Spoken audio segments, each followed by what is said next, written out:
Assalamualaikum warahmatullahi wabarakatuh. Alhamdulillah. Alhamdulillahilladzi arsala rasulahu bil huda wa uswatil hasanah liman kana yarjullaha wal yawmil akhir. Shalawatullah wa salam ala hadzal nabiyil karim wa ala alihi wa sahbihi ajma'in. Wa fahamna Sulaiman wa kullama atayna hukma wa ilma. وسخرنا مع دولة الجبال والسبح وخلقنا فاعلين يا حي يا قيوم يا رب موسى وهارون يا رب إبراهيم يا رب محمد صلى الله عليه أجمعين. اللهم ارزقنا فهما وحكمة العقل وحفظ برحمتك يا الراحمين. اللهم افتح علينا فتوح العارفين ارزقنا فهم النبيين والعلماء العاملين حفظ المرسلين وإمام المتقين برحمتك يا أرحم الراحمين. Alhamdulillah, syukur kita kepada Allah Subhanahu wa taala dan kerana kita masih lagi dipanjang umur oleh Allah Subhanahu wa taala, di dalam rahmat Allah, dalam kasih sayang Allah. Mudah-mudahan Allah Subhanahu wa taala sentiasa mengekalkan keberkatan hidup kepada kita kerana kita dapat melaksanakan segala perintah Allah, dan itu juga dalam menurutkan rahmat Allah Subhanahu wa taala. Alhamdulillah bi ni'matihi tatimmu shalihat. Pada pagi ini kita sambung lagi qala al-musannif rahimahullahu ta'ala wa nafa'ana bi'ulumihi wa 'ilmina fid darain ya rabbal alamin. Pada muka surat 26 di bawah sekali, ada martabat zuhud dengan sekira-kira dibangsa pada zaman, pada tiap-tiap zaman, yakni tiap-tiap masa, maka itu yang lebih utama ia makan sekira-kira menghilangkan laparnya pada ketika itu jua. Maka apabila kenyang ia pada ketika pagi, maka tiada ditaruh akan sesuatu yang lebih daripada itu bagi makanannya pada petang. Maka jika dapat ia makan pada waktu petang, maka tiada ditaruhkan akan sesuatu yang terlebih daripada makanannya itu pada waktu pagi. Jadi setengah daripada iaitu martabat kedudukan suhu itu yang dibahas pada zaman, pada suatu masa, itu yang lebih utama, iaitu makan dia menghilangkan lapar. Maknanya martabat orang-orang zuhud antara dia makan untuk menghilangkan lapar ataupun makan untuk memuaskan ibadat kepada Allah Subhanahu wa taala. Maknanya tidak makan yang menebeng, orang panggil makan menebeng, ada. Itu di antaranya. Maka apabila kenyang ia pada ketika pagi, maka tiada ditaruh akan sesuatu yang lebih daripada itu pada waktu petang. Maknanya makanan untuk pada waktu pagi, pagi, petang. Maknanya tidak ditaruh. Maknanya tidak fikir untuk petang pula macam mana.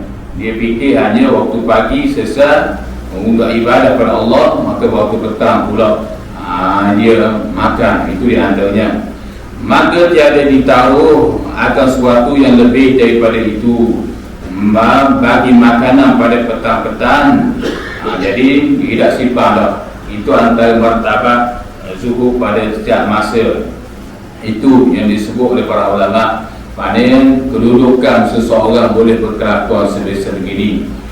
Sebab itulah berpandukan kepada kisah Abu Darda yang telah kita ceritakan sebelum ini. Setelah dia innama Abu Darda annama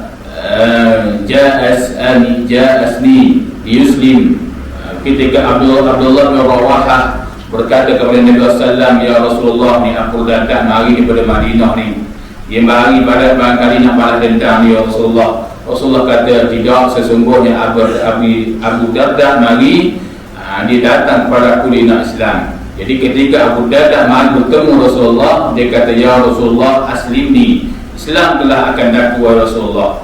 Jadi ketika selepas dia masuk Islam, Abu Darda ni keadaan dia itu sendiri.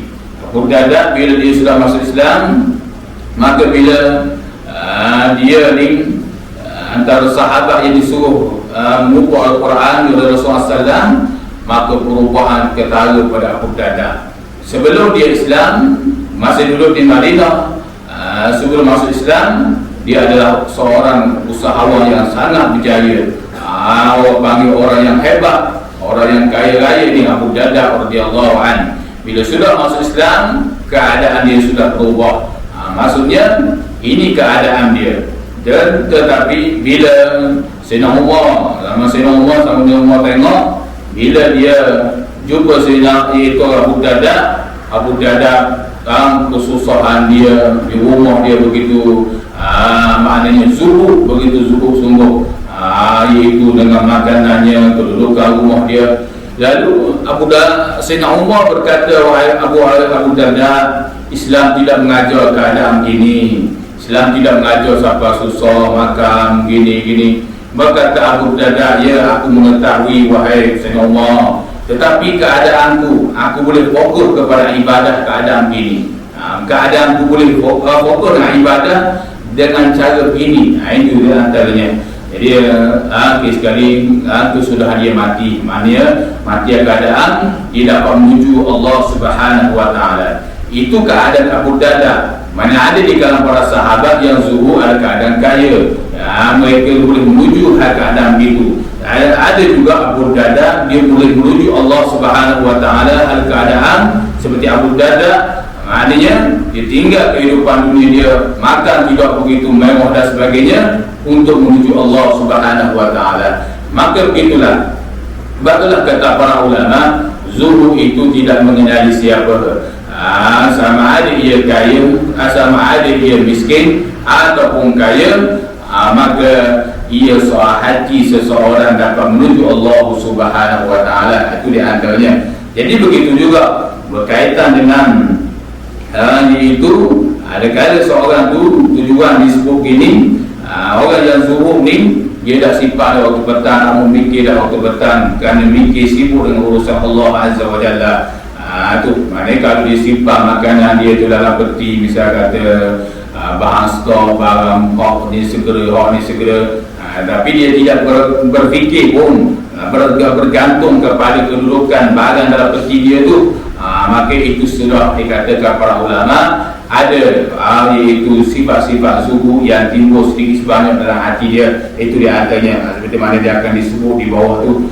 Qala musannif rahimahullahu ta'ala, maka dan martabat yang pertengahan bahawa ia menaruh akan suatu bagi makanan yang sekira-sekira mencukup sebulan hingga 40 hari, dan martabat sekurang-kurang daripada zuhud itu bau. Ya, jadi antara martabat pertengahan, dia taruh sesuatu makanan dia tu dicukup sebulan. Dia bajet dia itu dicukup sebulan hingga 40 hari, kadang-kadang dia bajet selalu. Dia beli ni untuk sebulan, untuk ni bagi untuk mudah kerja, untuk usaha dia tu. Dan martabat yang sekurang-kurang daripada zuhud itu bahawa ia menaruh sesuatu daripada makanan itu sekira-kira mencukup setahun. Jadi martabat yang kurang lagi, dia simpan makanan dia ni, bajet makanan dia ni untuk setahun. Bajet setahun lah dia kata cukup. Habis setahun dia cari pula. Maka jika ia menaruh makanan terlebih daripada setahun itu, dia saya keluarlah daripada martabat zuhud. Jadi kalau disimpan makanan ni, ada makanan ni banyak ni, saya bajet dalam 2 tahun 3 tahun makanan ni, tapi jarang dah makanan itu orang buat. Tapi ini nisbah kepada makanan, maka terkiaslah dengan kehidupan lain pun, nisbah harta dan sebagainya. Maknanya hak ni kerana dia bajet, maknanya dengan kehidupan dia tu, dengan ibadah dia tak bajet begitu juga, hendak bajet begitu pula. Jadi ada pun lebih pada setahun tu, saya simpan makanan ni lebih daripada setahun ni, itu saya beli banyak ni buat apa, saya nak bajet 2 tahun selalu, saya nak bajet 2 tahun. Itu lain lah kalau musyaqqah disebabkan perjalanan dia jauh dan nak beli di kedai banyak begini, itu lain cerita. Ni kedai dekat saja tapi beli banyak selalu. Sebab apa? Sebab bajet setahun. Itu keluar, itu bajet 2 tahun. Maka itu keluar daripada martabat zuhud, kerana di situ hati dia bergantung kepada benda itu. Ini soal hati, itu yang disebutkan oleh para ulama. Tetapi jika tiada baginya seseorang usaha dan tiada pula mahu ia mengambil daripada tangan orang seperti Daud At-Tahi, iaitu seorang ulama yang hebat, iaitu ini Daud At-Tahi. Nanti saya beritahu semula sebab itu dan nak tengok berkaitan kitab. Itu ni seorang ulama sufi ni, nama dia penuh, nanti saya beritahu semula, iaitu seperti Daud At-Tahi. Daud At-Tahi ni iaitu bahawasanya ia mempunyai 20 dinar, 20 dinar emas ni, maka ditaruh akan dia dan memadai dengan dia 20 tahun, maka yang demikian itu tiada membatal maqam zuhud dan martabatnya zuhud di dalam negeri akhirat. Jadi seperti mana seorang ulama dia iaitu Daud At-Tahir, mana dia ni dia mempunyai 20 dinar. Dia dinar dia simpan, mana satu dinar tu setahun, satu dinar setahun. Dia punya itu untuk setahun tu. Maka dia ambil itu, dia taruh, dia simpan untuk 20 tahun, yang mana satu dinar tu setahun tu, maka ditaruhkan dia memadai dengan dia 20 tahun. Dia bajet 20 tahun. Maka yang demikian itu tiada membatal, maka itu maqam zuhud dan martabat di dalam akhirat. Jadi martabat itu tidak membatalkan, kerana dia panggil iaitu kedudukan dia itu, dia bajet setahun satu dinar, itu di antaranya ini maqam zuhud. Jalan soalnya ialah berkaitan dengan hati. Qala musannif rahimahullahu ta'ala, bermula martabat zuhud itu 3 perkara. Bermula martabat zuhud ni ada 3 perkara. Maknanya boleh tengoklah mana sama ada kita ada gegak martabat ni antara 3 ni. Tak boleh semua salah satu pun, alhamdulillah dah. Mana martabat zuhud ni ada 3. Pertama, bahawa ia meninggalkan dunia padahal hatinya cenderung kepadanya, tetapi sungguh-sungguhnya pada menghilangkan dunia itu di dalam hatinya. Inilah permulaan zuhud. Jadi martabat yang pertama disebut oleh para ulama, khususnya Imam Al-Ghazali rahimahullahu ta'ala, martabat yang pertama ni iaitu dia meninggal dunia. Maksudnya meninggal dunia tu, dia hati dia tu tidak bergantung kepada dunia dia tu. Dunia yang ada pada dia tu dia tidak bergantung, tetapi sungguh dia nak menghilangkan. Maksudnya dia nak sungguh hati dia ni nak buang. Mana dia tu ingat kepada dunia dan sampai dalam sembahyang, dia berusaha bersungguh-sungguh. Itu martabat yang pertama. Maksudnya martabat yang pertama sebuah-buahnya ialah dia ada kehidupan dunia dia, apa-apa kurnia Allah Subhanahu wa ta'ala kepada dia, tapi hati dia tu tidak cenderung. Mana dia nak meninggal, hati dia ni cenderung kepada dia. Yang mana bahawa ada dia meninggal dunia pada hatinya, dia nak tinggal dunia. Nak tinggal dunia maknanya tak boleh ingat barang kat dunia ni, siapa bawa kepada ibadah, ganggu ibadah, tengah semayang tu ingat sini, ingat begini macam dalam semayang. Pada hati dia cenderung, hati dia ingat cenderung ni, tetapi sungguh-sungguh pada menghilangkan dunia dan hati, tapi dia bersungguh-sungguh. Itu maqam zuhud yang pertama. Ada maqam gini, alhamdulillah. Baik, itu maqam permulaan. Kedua, daripada 3 martabat zuhud itu, benci hatinya daripada dunia, lagi tiada cenderung hatinya kepada dunia, kadang mengetahui bahawasanya tiada dapat berhimpun antara dunia dan kesenangan akhirat itu. Martabat yang kedua ni, dia benci dunia. Benci dunia macam mana? Dunia yang tidak bermanfaat, dunia yang melalaikan, dunia yang haram, dunia syubhat ini, maka hati dia tidak bergantung. Lagi tiada bergantung, tiada cenderung hatinya kepada dunia. Sebab apa hati dia tidak bergantung? Kerana mengetahui bahawasanya tiada dapat berhimpun antara dunia dan kesenangan akhirat itu. Ya, kerana dia tahu bahawasanya kehidupan dunia dan akhirat ni tidak boleh bergabung. Maknanya tidak, kalau kamu ingat Allah dalam ibadah, mengingat Allah, kalau ingat dunia, sudah tentu ingat pada Allah ni lari-lari. Cinta kepada Allah berbahagi dengan cinta antara makhluk ni akan terpisah. Jadi zuhud yang kedua ni, martabat yang kedua ni ialah hatinya iaitu benci hati dunia, mana dia tambah ingat pada barang-barang dalam hati dia ni. Dia ada barang-barang dunia ni, tapi hati dia tidak bergantung dan tiada gantung ke air itu, dan lagi tiada cenderung hati kepada dunia. Sebab apa? Sebab dia tahu sesuatu urusan akhirat dengan dunia ni sama sekali tidak akan berkumpul dalam hati yang satu. Sebab itulah Nabi SAW menyatakan tidak akan berkumpul cinta Allah dan cinta makhluk di dalam hati yang sama. Dalam hati yang sama, berkaitan dengan sifat manusia begitu juga. Kasih cinta manusia kepada seseorang pun berbeza juga. Nabi SAW, Nabi kata seorang perempuan yang Nabi cinta adalah Aisyah radhiyallahu anha. Bukan tak kasih pada Hafsah, bukan tak kasih pada Siti Khadijah dan sebagainya, tapi soal cinta itu tidak boleh maknanya dibahagi-bahagikan.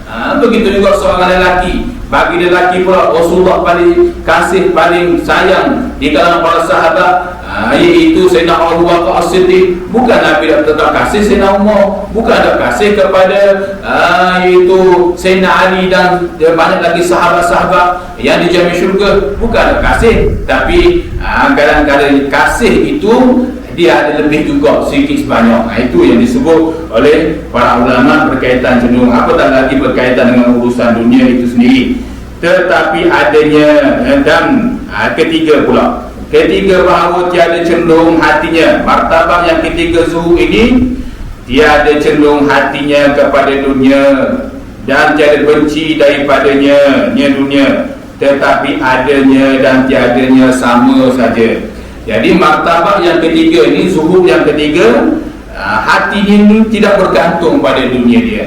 Kesenangan dunia, kehebatan apa lagi, sama ada ilmu, harta dan sebagainya yang ada pada dia ni, martabat yang ketiga ni yang disebut iaitu sama saja. Ada ke tak ada ke pada dia, sama saja. Dan adalah harta zuhud itu padanya itu seperti air dan khazanah Allah Subhanahu wa ta'ala, seperti air di laut, dan tiada berpaling hatinya kepada harta itu, dan segala-gala tiada kepada gemar dan tiada kepada benci. Ini dan martabatnya itu antaranya. Jadi soal ada ke tak ada ke, sama saja. Hati dia tidak bergantung. Sebab kalau pernah berlaku di zaman Abu Hasan Asy'azili rahimahullahu ta'ala, yang juga seorang ulama yang hebat, yang mana seorang Abu Hasan Asy'azili ini seorang waliullah azam hebat. Dia kaumah dia banyak hebat. Diceritakan kitab-kitab Nadarah Amal, banyak kitab-kitab menceritakan tentang iman Abu Hasan Asy'azili. Nama dia ialah Ali bin Abdullah bin Jabbar bin Hasan Asy'azili rahimahullahu ta'ala. Di zaman tu dia duduk di Mesir. Dia memang kaya sungguh ni, Abu Hasan Asy'azili rahimahullahu ta'ala. Bila dia kaya sehingga kenderaan ketika itu kuda, sampai raja Mesir tak ada beli. Tu kuda, seekor kuda tu hebat. Kita Abu Hasan Asy'azili ataupun dikatakan tariqah Abu Hasan Asy'azili tu. Raja di Mesir ketika tu tak ada nak beli. Mana kereta hari ni, maknanya kalau kereta tu raja tak nak beli, tapi dia ni boleh beli kereta tu. Kereta mahal sekali. Jadi kenderaan pada ketika tu kuda. Raja tak nak beli. Pada suatu hari Abu Hasan Asy'azili ni dibuatkan zikirah. Tapi ketika dia membeli kain selendang, kain nidak, aku panggil kain letak atas bahu lah. Orang dulu dia pakai min sunnah Nabi SAW, maka sunnah Nabi SAW buat atas bahu nidak tu. Jadi perkara tu diketahui oleh anak murid dia. Anak murid dia tahu bahawasanya Abu Hasan Syazili ni beli bakok mahal, letak ke bahu. Ni pakai nidak ni. Jadi ketika Abu Hasan sedang mengajar berkaitan dengan sifat zuhud lah, sifat zuhud, benci dunia begini-begini. Jadi sudah memberi tazkirah tu Abu Hasan Syazili, dia membuka soalan kepada anak murid dia. Ni nakal kita Ilhadatul Awliya pun ada. Iaitu dia buka soalan. Dia kata tak apalah, saya buat tazkirah sekilas saja. Saya nak buka soalan apa tentang berkaitan dengan zuhud ni. Maka kata anak murid dia, saya ada satu soalan wahai Syekh, wahai guruku Abu Hasan Syazili. Apa? Kata anak murid dia, Syekh sedang Syekh mengajar tentang zuhud, tapi saya tengok keadaan Syekh tidak zuhud. Kerana Syekh beli barang mahal letak ke bahu tu, kain didak tu, begitu mahal kain tu. Maka jawab Abu Hasan Syazili rahimahullahu ta'ala, iaitu jawab dia, kata Abu Hasan Syazili rahimahullahu ta'ala, iaitu sesungguhnya sama ada aku ataupun kamu tidak zuhud, aku ataupun kamu tidak zuhud.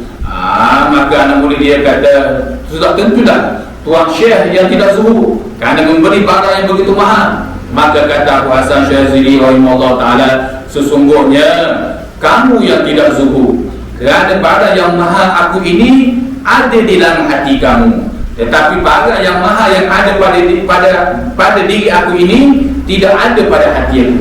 Tu maknanya barang mahal itu tidak masalah selagi hati itu tidak bergantung kepada barang mahal ini, barang ini. Sehinggalah yang dikatakan sebagai tidak zuhud ialah dia membeli sesuatu barang yang mahal, pakai benda yang mahal, tetapi sehinggalah iaitu jadi dia meninggalkan, dia memasukkan dunia dalam hati dia, sehinggalah sampai dia ada sifat sombong, sifat lalai, sifat lupa pada diri. Itulah yang dikatakan tidak zuhud. Itu di antaranya. Begitu juga dalam kitab Nadharah, seperti berlaku kepada Nabi Allah Sulaiman alaihissalam. Nabi Sulaiman wali Sulaiman ar-riyah. Nabi Sulaiman ni kaya, jawatan ada, hebat kerajaan, kuat kekuasaan. Iaitu bila time hujan, time panas, dicerita dalam kita tersenul ihsan bagaimana dia mengerahkan burung untuk memayung dia. Time hujan, time panas, burung-burung pakai payung dia, hebat. Suatu hari iaitu seorang pemuda, dia bertasbih, dia kata subhanallah. Dia tengok pada waktu hujan, pokok burung, sekumpulan burung terbang memayung Nabi Allah Sulaiman alaihissalam. Dia kata subhanallah, subhanallah, subhanallah. Dia tengok Nabi Allah Sulaiman alaihissalam. Maka Allah Subhanahu wa ta'ala memperdengarkan, Allah Ta'ala bagi Nabi Sulaiman alaihissalam dapat dengar daripada langit tu, dapat dengar seorang petani ni berkata subhanallah, dengan sebab dia tengok Nabi Sulaiman hebat begini. Lalu Nabi Allah Sulaiman pun turun, diperintah angin mungkin jumpa aku dengan seorang petani sekejap, jumpa. Maka bila sampai kepada petani itu, keju itu petani ni, dia kata kesalahan aku apa pula ni, pasal Nabi Allah di depan aku ni, apa kesalahan aku ni. Maka kata Nabi Allah Sulaiman alaihissalam, betul ke kamu telah berkata subhanallah? Betul ke kamu telah berkata subhanallah? Kata pemuda itu, ya, aku berkata subhanallah, maha suci Allah. Maka kata Nabi Allah Sulaiman, jika nak dibandingkan 7 petalan langit, begitu juga bumi, dan kalau nak digandakan lagi dengan perkataan subhanallah, maka perkataan itu lebih hebat, berganda-ganda daripada 7 petalan langit dan bumi. Itu di antaranya. Dan kalau nak dibanding dengan apa yang ada padaku, tidak boleh iaitu mengatasinya. Jadi para ulama menyatakan Nabi Allah Sulaiman tidak bergantung kepada jawatan dia. Nabi Allah Sulaiman dengan kekayaan dia tidak bergantung dengan kekayaan dia, tapi dia bergantung kepada yang ada pada Allah, sifat Allah Subhanahu wa taala, sifat takdis Allah, iaitu muqaddis Allah, menyucikan Allah Subhanahu wa taala, itu perkataan subhanallah. Itu di antaranya. Jadi sebab itulah perkara yang berkaitan dengan sama ada jawatan, nisbah, kekayaan, Abu Hasan Asyazili sudah ternyata hati tidak bergantung apa yang dia ada, barang yang maha yang daripada dia.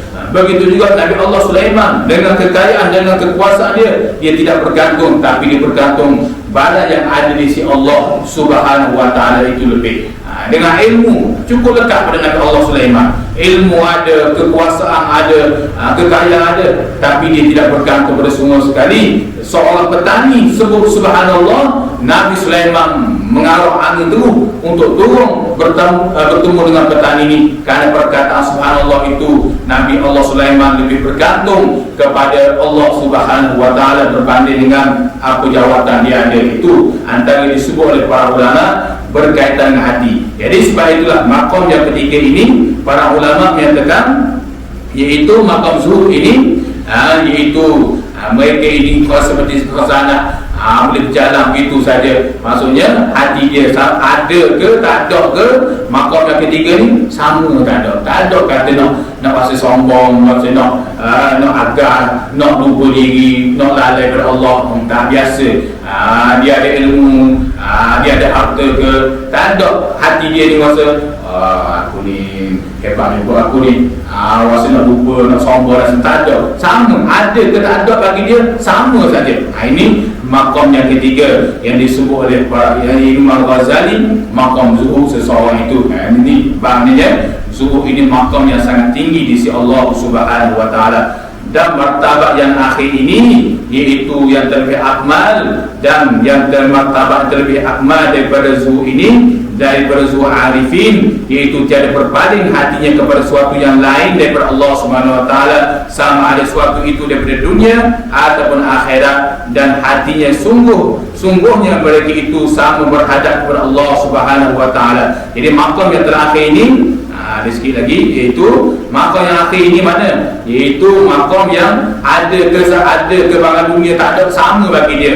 Maka hati dia tetap bergantung kepada Allah. Itu maqam yang lebih akmal. Itu maqam zuhud al-arifin, orang-orang yang mengenal Allah Subhanahu wa taala, dan tiada berpaling hatinya kepada sesuatu yang selain daripada Allah, sama ada sesuatu itu daripada dunia, sama ada urusan dunia yang ada pada dia atau urusan akhirat, dan hatinya sungguh mereka itu sama berhadap kepada Allah Subhanahu wa taala.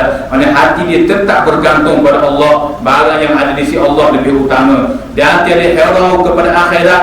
Nisbah dia banyak buat ibadat ke apa, dia tidak bergantung. Dia ada ilmu ke, ada berkaitan ibadat, tak bergantung langsung. Dia lebih bergantung barang di sisi Allah, kerana Allah itu sendiri. Kerana telah diketahui bahawasanya dunia dan akhirat itu telah ada pada tangannya. Dia tahu dunia dah, aku dah ada. Akhirat aku dah, alhamdulillah, boleh buat dah ibadat, boleh semayang berjemaah dah. Apa aku nak bergantung lagi dengan kehidupan dunia? Maka sudah tentulah aku nak bergantung kepada isi Allah, itu keadaan Allah Subhanahu wa taala. Dan telah dijanjikan, sebab apa? Sebab telah dijanjikan oleh Allah Subhanahu wa taala bahawa syurga itu bagi orang mukmin yang taat akan dia serta terus ikhlas. Akan dia tahu bahawasanya dunia iaitu bagi dia ni sudah dijanji, Allah taala sudah janji bagi dia syurga Allah Subhanahu wa taala dengan orang yang ikhlas kepada Allah Subhanahu wa taala, seperti mana firman Allah Subhanahu wa taala, innallaha ashtara minal mu'minina anfusahum wa amwalahum bi anna lahumul jannah. Artinya bahawasanya Allah Subhanahu wa taala telah membeli daripada orang mukmin itu akan diri mereka itu, harta mereka itu, dengan bahawasanya bagi mereka itu syurga Allah. Jadi orang yang zuhud maqam ketiga ni, arifin ni, dia heran sama ada dia kaya ke, seperti mana Syekh Abu Hasan Asyazili, banyak begitu Nabi Allah Sulaiman, banyak lagi kisah-kisah orang yang dekat dengan Allah Subhanahu wa taala ni. Bagi mereka ada ilmu banyak, jawatan tinggi, ada harta banyak, mereka ni mereka dah pandang itu, kerana mereka tahu Allah Subhanahu wa taala telah membelikan diri dia ni untuk syurga, membuat kebaikan kepada Allah, untuk langgar syariat Allah, perintah Allah ni, Allah Subhanahu wa taala tetap akan letak kamu dalam syurga Allah Subhanahu wa taala, kerana Allah Subhanahu wa taala telah membeli kamu dengan syurga, iaitu harta kamu, dan begitu juga diri kamu dengan syurga Allah Subhanahu wa taala. Maka sebab itu mereka tidak pandang, mereka lebih pandang di sisi Allah Subhanahu wa taala. Habis kita berkaitan dengan sifat zuhud. Al-faslur rabi' fi sabr, fasa yang keempat pada menyatakan sabar. Jadi mudah-mudahan apa yang kita dengar pada pagi ini menjadi manfaat untuk semua. Mudah-mudahan Allah SWT sentiasa merahmati kita, banyak umur kita dalam ibadah, lagi dalam bulan Sya'ban ini yang dimuliakan Allah SWT. Mudah-mudahan Allah SWT sentiasa memberi kekuatan kita dalam mengerjakan ketaatan dan ibadah kepada Allah SWT. Wallahu a'lam. Bismillahirrahmanirrahim. Bismillahirrahmanirrahim. Ya Rabbana lakal hamdu kama yanbaghi li jalali wajhika al-'azim wa sultanik. Allahumma salli ala sayyidina Muhammad wa ala sayyidina Muhammad. Allahumma zayyinna bi zinatil iman waj'alna hudatan muhtadin. Rabbana atina fid dunya hasanah wa fil akhirati hasanah wa qina adzaban nar. Wa sallallahu ala sayyidina Muhammad wa ala alihi wa sahbihi wa sallam. Walhamdulillahirabbil alamin. Assalamu alaikum warahmatullahi wabarakatuh.